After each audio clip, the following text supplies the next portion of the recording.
I feel from you right now is it's just your drive and your energy, and that's what it takes sometimes. You know, you have to be tenacious. You have to like have this sort of like blind confidence about it. Like I could do it. You don't have to know. Everybody think they gotta know how. You just gotta know what you want. Yep. You know what I mean? And I feel like the energy that you have for something will make the frequency high enough to draw it to you. I believe that. Do you know what I mean? Yep. And so now we're in this thing where, you know, we're in the middle of a strike, right? SAG-AFTRA, the writer's strike, we're all in solidarity, and we're all creatives, right? So how does that affect you now as a producer wanting to go on to the next, and now we all like at a sort of like a pause? Yeah, for sure. I mean, you know, as a producer, I don't have anything to produce if the writers don't write it, right? And even if the writers write it, I don't have anything to produce if the actors don't act in it, right? You know what I mean? So it's like, you know, we have to be in solidarity because there's only one word to describe any of the strikes, and it's necessary. Yeah. Right? Because really, there's a lot more than money at stake, and I think people are finally starting to realize that. There's a lot more than money at stake right now. There's longevity and livelihood, right? There's just also just morality, you know, like the idea of like, AI is not evil, right? It's how you use it and using it responsibly, and I think that's all the people are asking for right now. Right? Yeah, and I agree with you. I feel like it sounds, you know, very intimidating to the industry at this moment. And we have so many things that we need to secure because let's say 10 years from now, 15 years now, it might be a whole new different game. We got to plan for the future, right? 20 years ago when I came in the game was so different. Like we didn't know about streaming. There was no streaming. We just had cable. Yeah, and we only had one. It was MTV and HBO, right? And now there's multitudes of cable. There's multitudes of opportunities for actors to work, right? And that's the upside to the game. That now it's about equality. It is about, you know, like you said, morality. Like, let's just do what's right for people. Like, we want to work and do a good job. We're not trying to go back and be treated unfairly, you know, wage-wise or you know, when it comes to residuals and things of that nature. We're talented people. We provide a service. Hopefully we make art. Hopefully we make something that lands for the people. That's my whole thing. Like I always want to do something that I think will make the culture thrive. Like do you feel like that? I do feel like that, but I'm gonna ask you a question actually. Go ahead. Do you think that the institutions know what the culture wants more than the culture does? No. So why are our business models created in a way where the decision's not being made by the culture? Well, you know what I mean? That's a very, very, very good one. The thing about it is a lot of the things that are in place are old, right? Facts. Like it would be the perfect example. It's like, how could you have imagined what hip hop would become in 50 years? Hip hop was supposed to be a summer or two. You know, oh, it's a little fast. It's a little fad right now, catches and scratching in the park, but it'll be gone by next summer. No, it ain't. There's a couple more summers kept coming, and more people start digging it and feeling it, and then all of a sudden the styles is driving the culture, and people are spending money to wear this type of styles of clothes, and people are listening to this kind of hip hop. Now we're at the point where the culture is dictating the flow. The culture is top billing. Like that's what we do. We are dictating what is cool. We are dictating what people are wearing. We're dictating how we move, right?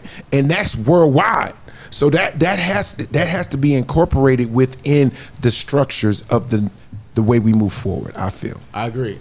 You know, I think, and it's part of the reason I'm building what I'm building right now, because I realized, you know, years ago, like it's not that we don't have to be in a contentious situation right now, right?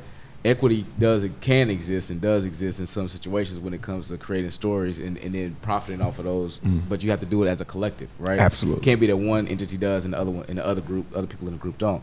And so, you know, what we're building, hopefully we'll be able to talk about it soon, but what we're building right now is really the ability to tell these stories outside the system and then sell it back to the system at a premium, right? But do it in a way where it's the culture driving the storytelling, not the system driving the storytelling, right? And then you just sort of backdoor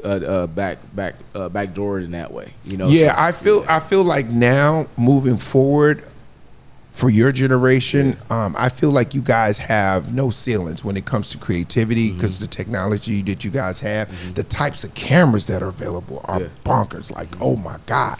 I mean, you can edit a film on your phone. Thanks. You can edit, if you got a laptop, you could produce a record in 2 days, you know, stuff like that. But here's the thing.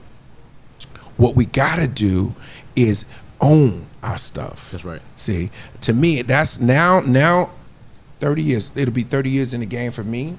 Wow. I feel like the most important thing is ownership of your content, right? Producing things that you want to do. Like you said, all right, you know what? I don't need to have that meeting with y'all so y'all could tell me what I see in my mind. How about this? I'm gonna shoot it, show it to you, and sell it to you. Now you have the IP, you own it, and you license it. See, that's the game. That's the game. That's the game. That's the game. That's the game. That's free game too. A free game. I charge $42,000 for that. That's free. No, in fact, that's exactly right, man. That's what I'm on right now. You know, that's what a lot of us, even, you know, Chuck, we talk about the same thing. Like Calmatic, like it's a whole class of us that realize that, you know, and because we've sat at the feet of, you know, the legends, you know what I mean, like you, but also just watched how it's been done. And to your point, a lot of the rules that exist today are old ones, right? Yeah, like laws. Yeah, like laws. I mean, speaking of law, I tell my lawyers all the time, like, look, you can't tell me that film is, on one hand, the youngest art form of all art forms. Music is way older, right? Spoken word is way older. Literature is way older, right? It's the youngest art, one of the youngest art forms, right? It's been over, you know, existing for like a little over 100 years. So you can tell me that the youngest art form can't change the way that the business of that art form is done? Nah. So it's let's talk that talk. Let's break the mold. Like, why not? You know, and I think that is the sort of bottleneck we're feeling right now with the strike and just in general, the unrest we're feeling in general. But honestly, it's exciting, man, because where there's chaos, there's also opportunity, and so I think that's what people are realizing now. And you know, it'll all get resolved. Both sides will find a way to come to a even ground, but. Ultimately, man, I'm excited just about the energy that's happening. Yeah, man, I feel like people are awake. Yeah. I feel like people are passionate about something right now, and people are looking towards the future to make it better. And that's the part that I like about, you know, people standing for something where you go, okay, well, we're not going for that, but we want an opportunity to be able to do this, and that as well. Yeah. That's like, that's gangster, because like you said, all that's going to create something. Something's good gonna happen, and those who are ready in position, you can fly. And that's why I love having my own podcast, because I get an opportunity to interview different types of artists, right? And that's what Top Billing is about. It's like, you know, we all want to be top billing. We want to be the best in our lane. We want to be recognized as one of the greats or somebody that made a difference, right? What I like about you is that you're young and you see it already. That's so invigorating. Like, you know, I always wonder about the next generation, like the next, Bill Bellamy or the next, Scorsese coming up. Are they going to be innovative? Are they going to bring something to the game the game's never seen before? That's exciting.